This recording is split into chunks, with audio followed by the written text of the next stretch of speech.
Welcome to Day 4 of Natural Beauty Summit's Detox Your Beauty Regimen series. I'm Sallehy, founder and president at Sugar Wax, a clean beauty company. And in today's interview, integrative health nurse practitioner Dani Williamson and I are talking about gut health as it relates to skin health. A basic understanding of toxic ingredients is becoming more widespread. However, lifestyle choices as they relate to our health and beauty has seemed more complex until now. Hashimoto, which is America's most misdiagnosed autoimmune disorder, is a great example of why personal care and beauty brands must do better by their customers. Dani is a straight shooter and a force to be reckoned with. I love her no-nonsense approach to health and beauty. Stay tuned for our interview.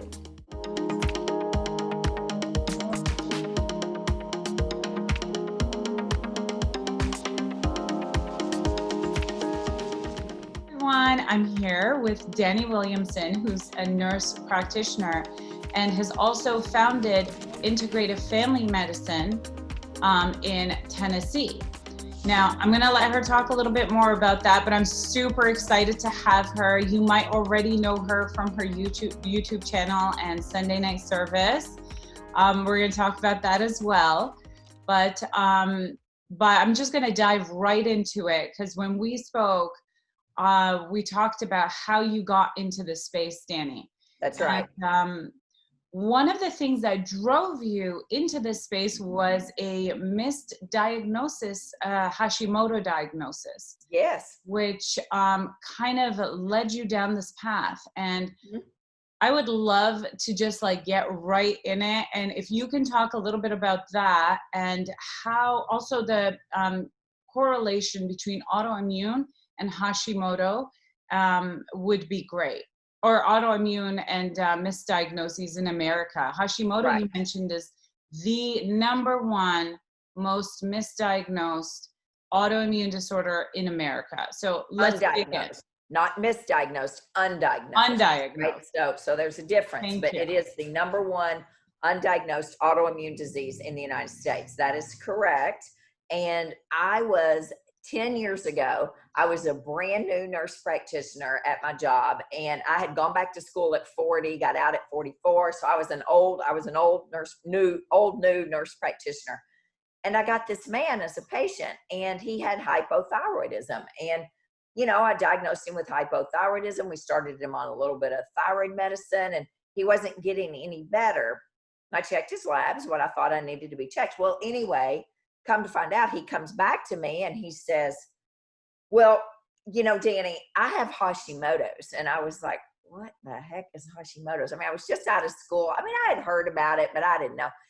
And a chiropractor diagnosed him with Hashimoto's. And, I was a nurse practitioner and I was new, and I was like, chiropractor. I love my chiropractors. I go all the time, every Monday. But I was irritated that a chiropractor had diagnosed my patient with Hashimoto's. And I was like, what the heck?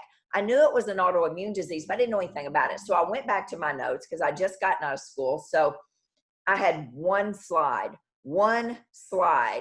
in 3 years of nurse practitioner school on Hashimoto's and Graves' disease, which is another autoimmune condition. It's an autoimmune condition of the thyroid. Well, that's about it, is all it was said. Well, come to find out, it is the number one undiagnosed autoimmune disease. It is the number one reason for hypothyroidism. Number one reason for a thyroid to be hypo or not working, sluggish, and you have to take thyroid medicine. Number one reason is Hashimoto's thyroiditis. It's an autoimmune disease of the thyroid where the body basically attacks. Autoimmune disease, I hate the word attacks, and there's some controversy over saying all that, but it's where, your thyroid doesn't work as well as it should. And it's an autoimmune linked disease. So I lost him as a patient, but I kept him on, as a friend. I mean, he's not really a friend, but I run into him all the time. And I always tell him, you catapulted my career with that misdiagnosis. And I'm sorry that it was you that I misdiagnosed, but I made a vow going forward, never again to miss that diagnosis ever. Don't miss it. I'm going to check everyone's antibodies who come in. And hence, that is the root of my business is Hashimoto's thyroiditis. They come from all over, and I am so blessed. And I mean, literally all over the country, we get patients because, and I run a Hashimoto support group. What? Every 6 weeks, a support group for Hashimoto's the last 9 years. And it's an unbelievable condition, and it's fixable. If not putting it in remission, if we can't get it 100% in remission, then we can get it darn close to it by the lifestyle things that we do. And yes, women have autoimmune disease in general 8 to 10 times more than men. Yeah. And you asked me when we were talking about this, a week or so ago, well, why is that? Well, we don't know specifically why women have it more. There's not one reason why women, hormones are a big reason. We're way more hormonal, right? We have these huge fluctuations of estrogen and progesterone and all kinds of hormones in our body. We are also, though, hence the whole reason for this natural beauty summit you're doing, we're the most toxic. If you think about it, women, the lotion, the makeup, the hair color, the lipstick, the nail polish, the shampoo, conditioner, deodorant, perfume, right here on the thyroid, tampons, pads, personal products, right? Cleaning supplies, shampoo, conditioner, all those things. We literally, as a woman, have hundreds of toxins on our body in our body before we ever get out of the bathroom in the morning. Ever. And you mentioned something like in excess of 200. Yes. And so, what you put on your body, you put in your body within 26 seconds flat. 26 seconds, it's circulating through your system. So some of the sickest and the most complicated cases in my clinic are hairdressers and nail technicians. And think about it. They have Hashimoto, they have autoimmune disease. Here's the nose, here's the thyroid right here. The thyroid right here in the front of your body is a little butterfly-shaped gland that controls 100% of the metabolic function in your body. Well, these hairdressers and nail techs mainly are women as well, right? I mean, there are male hairdressers and nail techs. They're women. Here's the nose, here's the thyroid. They're breathing those toxins in all day. They're touching those toxins all day long. Also, my clients, my patients who work in fragrance counters. Oh, sorry. Wow. Yes. So, there are tens of millions of men and women with autoimmune disease, tens of millions of women, tens of millions of men and women also with Hashimoto's thyroiditis. That's crazy. Yes. That's crazy. And then you've seen the correlation. I mean, obviously the nail techs and hairdressers are a great example of that, between toxins that they're exposed to and I guess, severity of their conditions. Correct. Yes, that is true. But also, the severity of a condition, it's really, really interesting. I'll have patients who have these thyroid antibodies in the thousands, literally in the thousands, and they should not be above 9, the number 9, right? One of the antibodies that we look at. And they don't even realize they have Hashimoto's. They don't know. They got thyroid disease and they feel fine. And then I have patients whose antibodies are just maybe 20. They're barely elevated. And they are just so exhausted, so tired. Or, what are the symptoms of hypothyroidism and Hashimoto's? They're the same symptoms: fatigue, depression, weight gain, foggy headedness, dry hair, dry skin, hair falling out, skin, itchy, constipation. Those are all high cholesterol, miscarriages. Those are all symptoms of hypothyroidism. So again, you have varying degrees of this. And some people lived a lifestyle growing up that was very toxic, right? They were around fields and people spraying, farms and things like that, spraying the crops, eating bad food, exposed to heavy metals. I mean, there's your family history family history is a part of it as well, but your history is huge on the progression of your life going forward. setting yourself up as our children, when we talked about our kids, you know, changing the trajectory of their life so they don't have to go through what we're going through. Absolutely. And when they come and see you now, I know your practice is super popular and you're booked like a year in advance. We're blessed. Yes, yes. So I know that that kind of forced you to create this great course called Inflammation is the Devil, Yes. which I love because I think that resonates with a lot of people. Yes. So are you able to give us kind of a framework of how you approach these autoimmune patients? And I mean, I want to kind of take it slow because I think a lot of the viewers right now might have recognized some of the symptoms that you had mentioned, but maybe they haven't taken the steps to either, dig deeper, get diagnosed properly, or even talk to a doctor. Like I know my husband just is not about getting diagnosed for anything. So they're just sort of living with these symptoms, like the dry skin, the dry hair, the weight gain, and all of those things that you mentioned. Yes. Like it really is so much more common. So if you were to assess someone, what is that course or framework? Like just give us an overview of what that journey looks like from I don't feel awesome and I don't like my skin and I've got all these things and I just don't feel great in my own skin, to the other side of recovery. That's right. So the first thing that I do, and I want to correct you on something. You said they may not have talked to their doctor or healthcare provider because we're not all doctors, but no, they may have talked to their doctor. And that's what I get.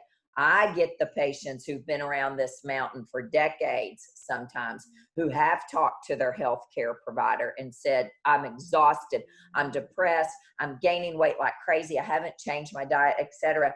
And they're like, well, I don't know, your labs are normal. Your labs are normal, lady. Well, let me tell you, there's a huge difference between normal and optimal, and we choose optimal in our practice. There's a normal D3 level, but then there's a optimal vitamin D3 level. And to give the credit to the doctors and the nurse practitioners who are practicing that kind of old school medicine, they weren't taught that there's a root cause for everybody's disease. And as I told you the other day, you're not born with Hashimoto's, most likely.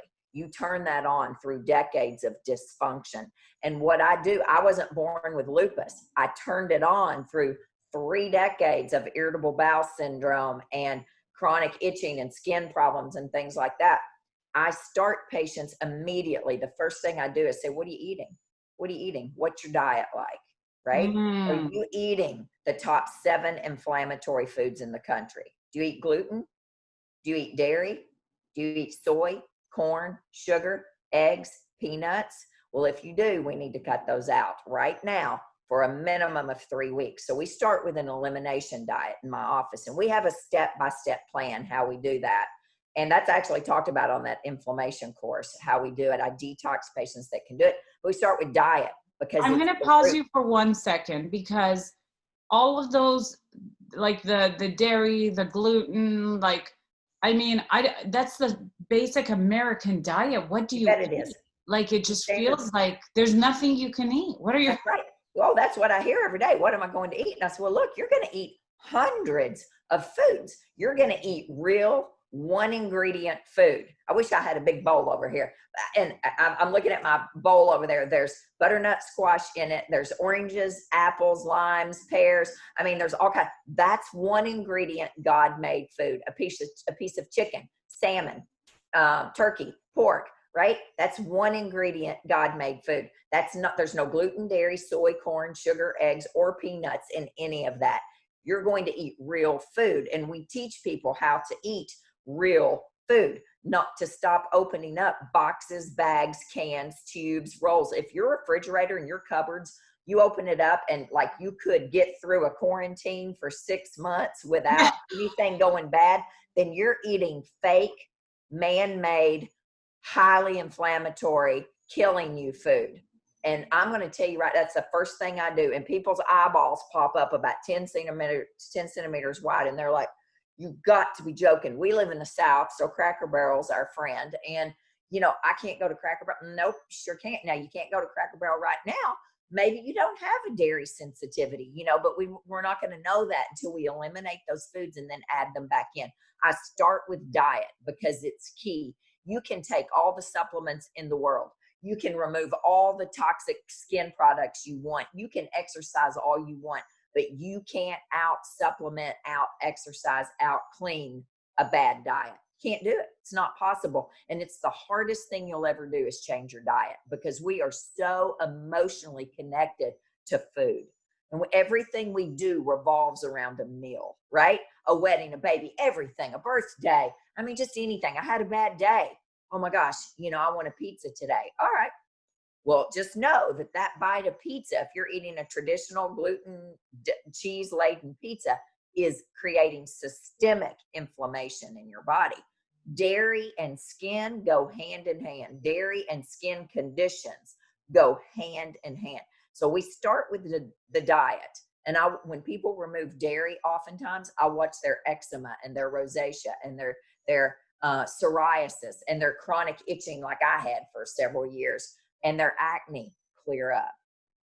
It's amazing. Wow. Well, what's dairy? It's nothing but cow snot. It's cow snot, literally, basically cow snot and cow mucus and cow pus. That's how I look at it. That's how I stay away from the cheese counter at Whole Foods, is I just walk by it and I think, well, that's just nothing but cow pus right there. I love dairy. It is my kryptonite. But when I eat it, my hands swell up like little piggy sausages and they hurt. Oh, they hurt. Yes, it doesn't cause my skin to break out, but it causes me tremendous joint pain. So the healing the gut is key. It's number one. You have to heal the leaky gut. And we eat the same foods our parents fed us. And as a rule, they only fed us about 5 or 6 meals our whole life, right? And they only maybe 12 foods. So we are all about opening up the whole world of God made hundreds of foods for us to eat. And that's what we try to do, is introduce one new food at a time, at a week, one new food a week in there. I guarantee you go to the grocery, you buy the same thing every week. Most of us do. Yeah. Yeah. I mean, it's easy to fall into habit and what Yes. it's hard to look up recipes and figure I don't out do recipes. I rarely do recipes. We have this book coming out this fall, and we're going to have recipes in it because people want recipes. But I don't really have recipes. I just make stuff up. Because if you use one ingredient food and you use 3 ingredients, olive oil, salt, and pepper, well, there's not much you can screw up with those 3 ingredients right there. Good pepper, good salt, good olive oil. Put it on, cut up vegetables you're getting ready to roast in the oven or the air fryer or the grill. I mean, hello. Same thing with salmon. Same thing with a steak. I mean, I don't even do recipes, but people always tell me, Dani, I just don't want to follow a recipe. Well, don't follow a recipe. Make it up. You don't need a recipe for roasted vegetables. You don't need a recipe for a piece of salmon. So am I to understand that the elimination diet is they're only having one food per week? No. You cut all 7 foods out. Okay. What you do is you add back in 1 food a week At after a time. 3 weeks. That's right. So say you really want to add dairy back in. You're like, this woman's killing me over here. I feel great without this dairy. My bloating went down. My skin is clearing up. My psoriasis on my elbows is gone. But I'm going to try it because I miss cheese. And I want cheese with my wine at night. So you're going to eat cheese or dairy or whatever 3 times that week. Like every 72 hours, you're going to try some cheese. Food sensitivities are delayed. They happen 3 hours to 3 days later. So many people don't realize they have a food sensitivity. So if I've got I don't even know what time it is. It's 11:30. If I've got a migraine headache right now, it could be something I ate at 8:30 this morning for breakfast. It may be something I ate 2 days ago. So it's real important to keep a food diary and to know what you're eating. And then you add those foods back in, and you may be one of the lucky ones who can eat dairy. But if I was a lucky one who could eat dairy and didn't have a symptom from it, you need to make sure that it is clean, grass-fed, organic, no hormone, no antibiotic dairy. Do you know that 80% of all the antibiotic use in the United States, 80% is in the feedlot? Your cow, your pig, your chicken, your turkey, your lamb, they're getting all the antibiotics, and you are only as good as what your animal ate. It's as simple as that. And Wow. these children who are developing so fast, right? Their breasts are developing, they're growing bigger, they are starting their periods earlier. These girls, well, think about what we're feeding them. We're driving them through Chick-fil-A. Well, that's not organic chicken. Those are hormoned up. You know, they're not, they may be good Purdue chickens or whatever. I'm not quite sure whose chickens they are, but you know, they're not grass-fed chicken. No. Mm-mm. And okay, I'm going to put you on the spot for a second. Oh no. I want to know what you had for dinner last night. Oh my gosh. Well, okay. We're in the middle of a quarantine. So our restaurants just opened up, and I had a friend who said, Dani, I want to go get a steak. And so they have a favorite steak here that they want to eat. And so we went last night to a steakhouse, and I had prime rib, and I had an amazing salad. And I took my own wine in because I only drink clean crafted wine if possible. So they charged me a court fee, and I brought my own clean crafted, no Roundup, no sugar put in it wine. So that's what I ate. Now I feel certain that steak was not a grass-fed steak. I don't know, maybe it was, but it's a good restaurant here in town. That's what I had last night. But you know what I had for breakfast this morning? Leftover prime rib. Because where I hear the most complaint from patients is, what am I going to eat for breakfast? Yeah, that's the hardest. I tell people every day, eat your dinner for breakfast. Why would you have to worry about eating dessert for breakfast? You know, bagels, muffins, waffles, all that. You can eat a gluten-free waffle if you want, but it's just dessert covered up. It's gluten-free. You know, I eat my protein, my steak for breakfast this morning. I'm a big fan of eating soup for breakfast, like the Asians do. They eat soup for breakfast.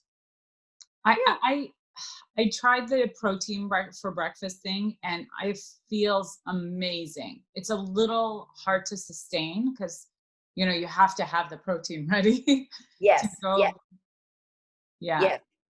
And I'm a big fan of a protein shake sometimes, but I, you know, a lot of people drink a protein shake every day. I don't drink one every day. I like to chew my food, but you know what? Protein shakes, a good high quality vegan protein shake is amazing for you.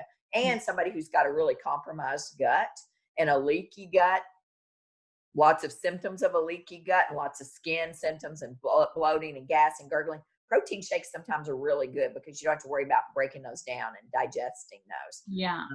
Yeah.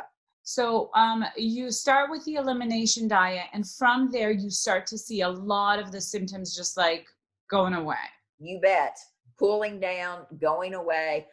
Eat well. That's step one. I have 6 steps. Sleep well. Got to sleep, right? You got to get the electromagnetic fields out of your bedroom. You've got to have good sleep hygiene. Your body heals when you sleep. And we talk a long time about sleep. Eat well, sleep well, move well. You have to move, period. Your body's designed to push itself to its limits. You can't just sit right here on this edge of this couch right here where I am all day, every day. I mean, we're designed to move. Eat well, sleep well, move well, poop well. It's huge. Do you know how many people don't poop? Nobody poops. I've been hearing this a lot lately. Oh my gosh. So, you know, a good, healthy gut will poop like their dog. I've got an English bulldog laying right here beside me. Even at 12 years old, that dog poops. He eats and he goes and poops about 20 or 30 minutes later or whatever. That's a healthy gut would poop. What you eat today should be 100% eliminated tomorrow. Yeah. I mean, that's like the number one most obvious detox, right? That's your body getting rid of toxins. You bet. We urinate out toxins, we pee, or we sweat out toxins, we poop out toxins. That's right. So if you're building all that up in there and you're not pooping, just imagine what's happening. Plus you feel miserable. So eat well, sleep well, move well, poop well, decrease stress. Stress is killing us. It is absolutely killing us. I tell people every day, automate, eliminate, and delegate everything you can. During this COVID-19 quarantine season, we've got an opportunity. We have got a God-given opportunity to hit pause and to make some huge changes in our life. And if we don't, shame on us is all I can say.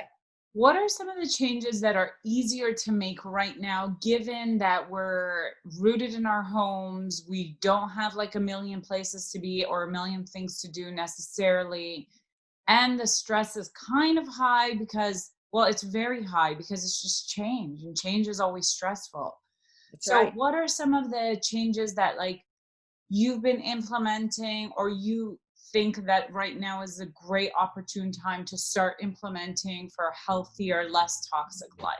That's right. Well, I tell people to automate everything they can that stresses them out. If it's paying bills, if it's the grocery, which right now my daughter works for Whole Foods and they cannot keep up with Amazon Prime orders, right? So everybody's ordering. Learn how to do all that, get all that set up. If that stuff stresses you out to go to the grocery, then don't ever go to the grocery again. Just automate your food to come in. Plus, you'll spend less money and you'll buy less junk if you're just, if there's no impulse really buying. Automate that stuff. Learn how to cook a little bit or batch cook. I'm a huge fan of batch cooking. Well, you've got the opportunity now because you're home. Batch cook, chop it up, cook it as soon as it comes through that door, through your click list or whatever you're doing, using on it. You get in there, you wash it, scrub it, chop it, bag it, get it ready, because you cheat when you're not prepared.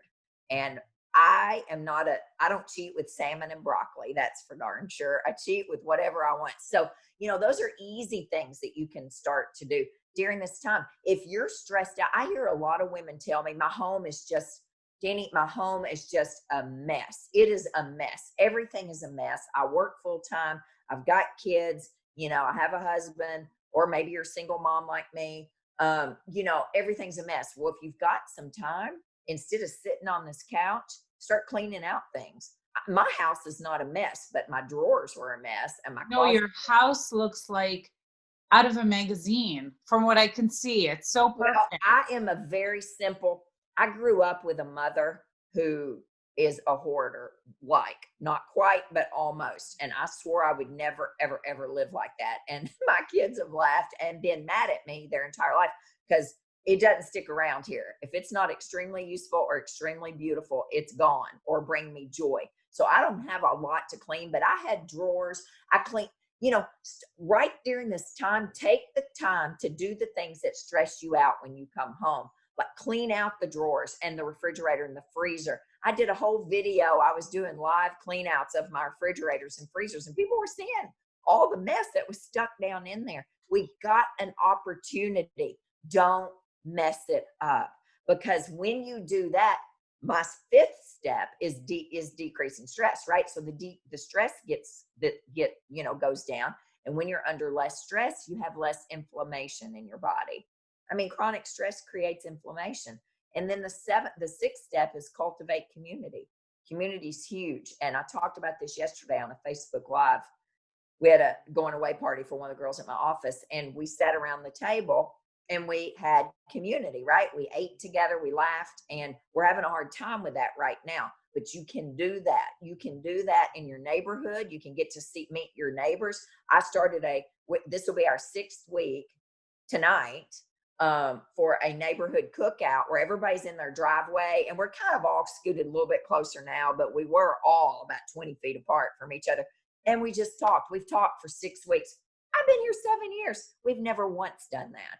And I have the coolest Wow. neighbors ever. Community. Other cultures have unbelievable community, and their meals. Right now we're on Zoom, and that's our community, right?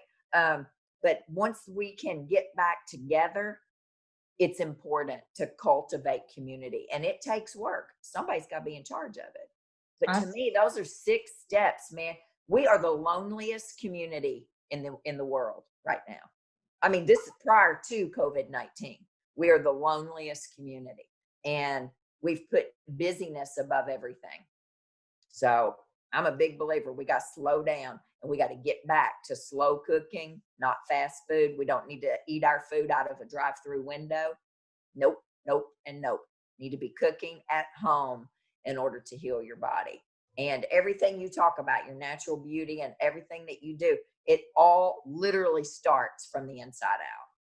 Absolutely. And that's actually a great segue into my next question, which is the skin. It's the largest organ of the human body. You bet it And is. oftentimes, what's going on inside is manifesting on our skin. And those are some like easy telltale signs. Yes. And I have sensitive skin. So I've been through the gamut with like weird things, like just random weird things that have happened with my skin. And I didn't know what it was necessarily related to. Even doctors were like, I don't know what that is, just wait it out. Mm. But especially when I was younger. So I would love to hear from you, like, what are some telltale signs of like that you see on your skin that are pointing to something else that's noteworthy? Also, what's a good approach to if you have something funny happening with your skin? Right. Like, how do you, what's a good approach to it to like get it sorted out? And I say this, I'm passionate about this because I remember years ago, I started breaking out in erythema multiforme Oh, you just bet. randomly on my face. Every so often, I get these little, and then it started spreading down on my face and my shoulders and neck, and it would be itchy and it would scab, and I'm like, what is going on? And I had been to like, I can't tell you, like maybe 5 doctors, Hmm. 3 dermatologists. And then at the last dermatologist that I went to, I literally started yelling at him that y'all are doctors. You need to figure this out. That's your job. That's right. And he figured out that I was having a reaction to an ingredient in a like a menstrual cramp pill, like to help with like menstrual cramps. Yes. Like so random and crazy. So like, I mean, other than telling people go and yell at all your dermatologists and Right. force Right. them to give you real answers, Yeah. is there like a peaceful, more less stressful, more methodical approach one can take? Well, I spent several years just itching, chronic itching too, but I only saw two dermatologists, itch, and I had nothing there. Like I had good skin and I didn't have any eczema or anything, just chronic itching. Two dermatologists, both of them said, we don't know. Here's some steroids. Steroids did the trick, right? They cooled it down, but they didn't fix the root, right? The root cause of the itching. I didn't itch until I was 27 years old. What happened there? So I see these patients who have all the things we've already talked about: eczema, psoriasis, dermatitis, vitiligo, right? Losing the color in the skin, itching, and I always tell them, what are you eating? Or ask them, what are you eating? Has this been going on? Were you born with eczema or did it start as a baby? And, my experience has been that dermatologists, as a rule, now there are some that do, but not many, they don't ever ask, what are you eating? Do you know your food sensitivities? When I figured out my food sensitivities, and a family practice doctor is what helped me do this, my itching went away, and so does the eczema most of the time. Now, not always. I mean, there's never an always for everything. But again, when you cool that gut down, this is one big tube from the mouth to the anus, one big tube, and it controls 80% of your immune system. Up to 80% of everything going on with you stems from the health of that tube right there. And so, I immediately ask them to cool down, to do an elimination. And if they can do food sensitivity testing, it's a game changer for skin conditions. Wow. Game changer. And then we find out, I asked them to just cut 7 foods out initially, which puts people into a tailspin most of the time. But we look at 88 foods as a food sensitivity test, 88 of the top foods in the country that people may react to. And so, for me, 10 years ago, there were 29 foods out of 88 that were hurting me. 29. I mean, that's a third, more than a third, Wow. right? I was like, what? Gluten, dairy, eggs were the top 3, cashews, navy beans, pinto beans for me. those 10 years later are still on my food sensitivity. So people say, will this ever go away? Well, I don't know. Mine is much better, but that's key, is addressing their food sensitivities. In my practice, it is. That's how we do it. Not everybody does it that way, but I can tell you it works when you eliminate the foods that you're sensitive to. But avocados are on my list too. Avocados are a superfood, or they're super for most people. They're not super for me. I can eat avocados about 2 to 3 times a week, and that's it. I can't eat it more than that. If I do, I hurt. My joints hurt. So healing the gut, is key. Drinking a tremendous amount of water, half of your body weight in ounces in water daily. So I'm 130 pounds. I need at least 65 ounces of water a day. The more water you drink, the clearer that skin gets. And I think people forget that. Dehydration causes so much trouble in people. And that's an easy one to fix. I mean, it really is. It is. Yeah. Yeah. So I guess if someone doesn't have access to the food sensitivity That's test right. right away, That's right. it might be a good idea to maybe start keeping a journal. You bet. A food journal. That's right. Keep a detailed food journal, because like we just discussed, sensitivities are delayed. So you may not realize that every time you eat blueberries, right, your skin gets worse. But if you keep a detailed journal and you ate blueberries today, and you ate and you look back after a week or 2 weeks of a journaling, and you're like, good Lord, every time I eat blueberries, a few days later or 6 hours later, my skin breaks out. What? And so, so it's really complicated to keep a really good food diary, but it is imperative. Keep the food diary. How do you feel? How do you sleep? Food affects your sleep too. Food affects everything. It really does. It does. Really does. It does. And we have just absolutely gone so far away from food as medicine. We really have. And Hippocrates said that over 2,000 years ago, let food be your medicine and medicine be your food. He's considered the godfather or the father of medicine. He also said all disease begins in the gut. Well, it's taken a couple of millennia. Isn't it something? How many doctors, how many nurses, how many physician's assistants, how many are really teaching that to their patients? And we weren't taught that in school. We were not taught that in school. I was taught if you have heartburn, well, that's a Nexium. You need Nexium. It's a Nexium deficiency. What? It's not a Nexium deficiency. There's something wrong with your gut. Let's figure it out. It's hard medicine, but it works. It works. And I don't believe that most people just want a pill for every ill. I don't believe it. I think people want to live the life their body was designed to live. I think to a degree, you're absolutely right.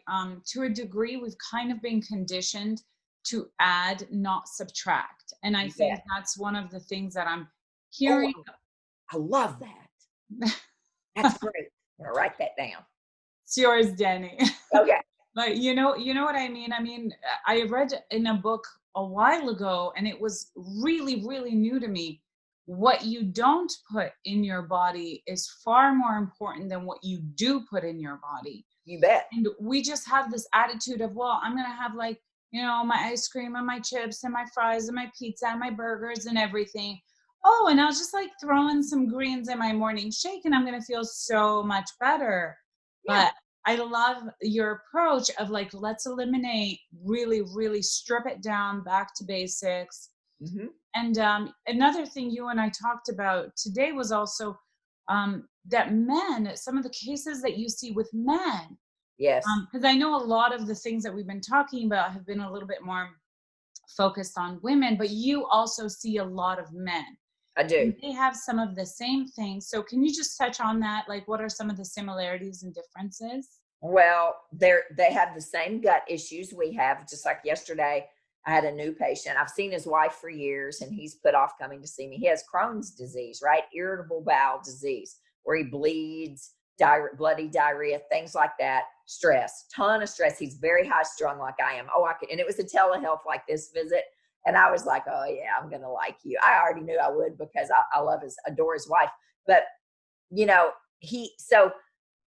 men tend to they really internalize stress a lot. So I see a tremendous amount of this. We've got to really work on stress. Men, as I told you earlier, are oftentimes, now not all the time, but oftentimes far better patients than women are. They're very analytical. And I say to them, all right, do you eat gluten, dairy, soy, corn, sugar, eggs, peanuts? We go through that. Yes. Okay. I'm going to need you to cut out gluten, dairy, soy, corn. And I have it listed. I mean, it's not like I have to remember this. Step 1, detox. Step 2, elimination diet. Continued after the detox. Step 3, blah, blah. We add this in. And they will do exactly what I asked them to do. They check it off. They'll come back in the office 20 pounds lighter in a month. I'm like, what did you do? And they bring their paperwork back. Like I asked them, they say, well, I did everything you had on the list right here. Women, we justify everything, right? Oh, Dani, it's her birthday. We're going, she only has a birthday once a year. Who knows? She might even be here next year. We're going to go have the party and eat the gluten and eat the cupcakes and all that. Men won't do it if I say straight up, here's what I need you to do to feel better. Do you want to feel better? They're pretty compliant.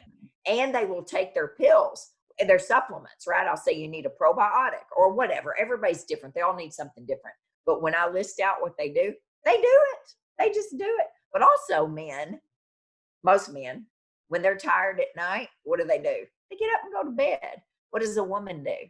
Well, it takes her an hour to get into the bed because she, gets the laundry ready for tomorrow, whatever, feeds the dog, the cat, gets lunches ready. I mean, all those things, right? Has to get, put another load in and all that. So squeeze in every last bit. I think they take better care of themselves and they practice self-care better. Most do, right? Now, not all, I am not making generalizations. If they want to go to the golf course and play golf for 4 hours, can you imagine if we did that? I mean, where are you? Our phones would be blowing up by our kids and all that, and so men, the whole thing, the diet is the same for the men. I think men internalize stress more, and maybe I don't think they have more stress on them. I just think they handle stress differently than we do. And oftentimes they are better at setting boundaries than we are. Women don't set boundaries as well. And then they get irritable and angry about it. And I tell women every day, we teach people how to treat us. There is nothing wrong with cutting out the soul suckers in your life. And men are better at that. They are. That's a great note to end on. I mean, I think, we can learn from our male counterparts. Because a lot of the notes that you're hitting are really resonating. I definitely don't play golf, but my husband does. And what a great sport. All of us need to be out there on that golf course. I mean, what? You're out in the open air. Well, it's one of the things you can do during this season in our life, right? Is get out on the golf course. Let's go. I mean, we could talk for hours, honey, about all of this. I know. I mean, just in general of bringing your marriage together, right? And trying to decrease the stress there and increase the whole marriage and, your sex and all of that goes down. But it's all connected to eating well, sleeping well, moving well, pooping well, decreasing stress, having community. I mean, I just think those 6 things. And then we add in the sex, that's a big deal.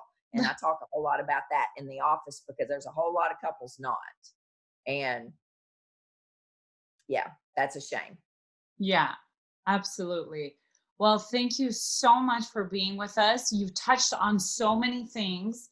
I mean, we could literally go on for like 3 more hours. We could, but what I want you to know and your listeners to know is this is not rocket science. This is common sense, practical medicine. It's not easy medicine, but it's common sense.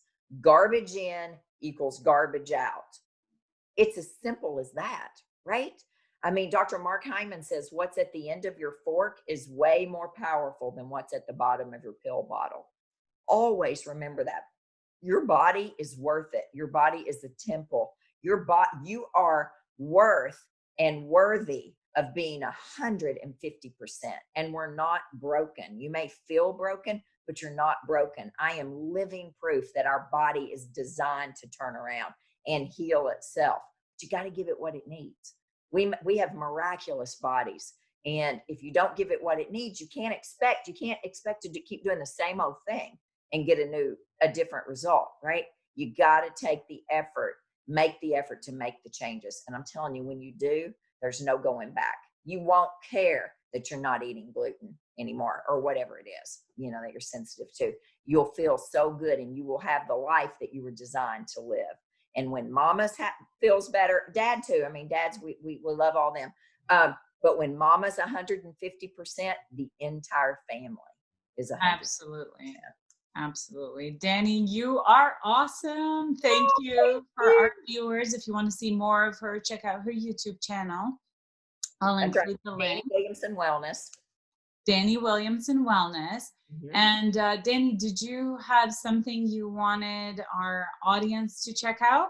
That's right. If you go to the website, which is DaniWilliamson.com, it'll pop up, and we have a tremendous amount of free education on there. And I mean, tons of free, but we will send you a swapping book. It's a swapping list. Like if you're eating corn chips right now, well, maybe you should try, cassava chips or non-grain chips. I mean, it just goes on and on. If you're eating yogurt and all that, but if you give us your email address, and we don't do anything. In fact, I don't send a newsletter out as much as I should, but that's my fault. But you will be the first to know when the book comes out this fall, which is Wild and Well, Dani's 6 steps to radical healing.